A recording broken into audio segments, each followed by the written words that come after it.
Well, because you guys have been so interested in Ask the Author segments, I've decided that we're going to start doing them. So today I'm going to address 2 questions that are in 2 of my books that I've received from readers, and keep them coming. I love getting questions from you guys. I love the fact that you are researching and that you are looking up all the historical details that I put in my books.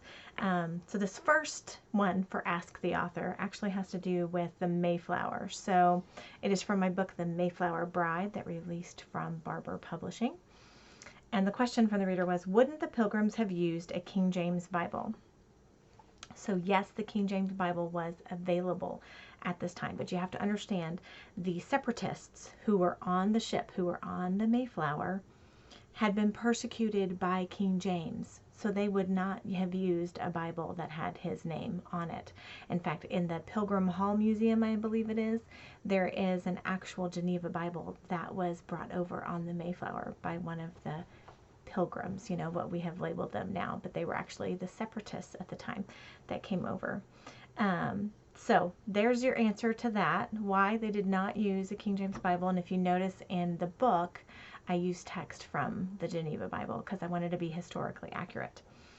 So the second question, which I think is really fascinating, and this is about my brand new book that just released October 5th from Bethany House Publishers, and the book is A Deep Divide. And the question was, why didn't Emma Grace just change her first name to?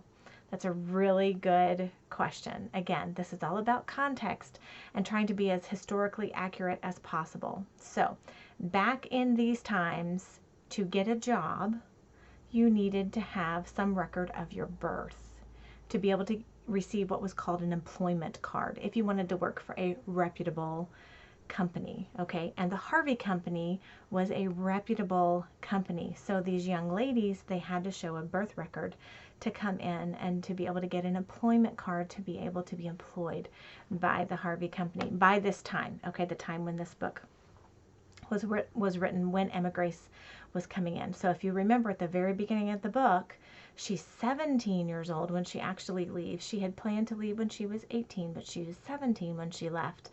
And she's in a rush, and so all she has is the plan that she had in place, and she has her grandmother's, you know, the record of her birth. She's named after her grandmother, and she knows that she can at least use her name and then her surname, because also back then, in the context, you know, most people went by Miss McMurray, Miss Edwards. A lot of times first names weren't used. Now we use first names in fiction because it makes it a lot easier. It makes it a lot easier for us to read and helps us connect with the character. But a lot of people would not have heard the first name Emma Grace. They just would have heard Miss McMurray. So that's why she goes by Emma Grace Edwards. Miss Edwards is the name that she uses, that she goes to, because in her time of frazzled trying to escape and trying to leave, the best thing that she knows to do is to be able to get an actual employment card to be able to be hired. So she uses her real name because she's named after her grandmother. So really great question. So glad that you asked. So glad that I could share. So again, we're going to do more of these Ask the Author episodes. So let me know what your questions are, and I will come on here and I will answer as many as I can. So y'all have a great day. Keep reading.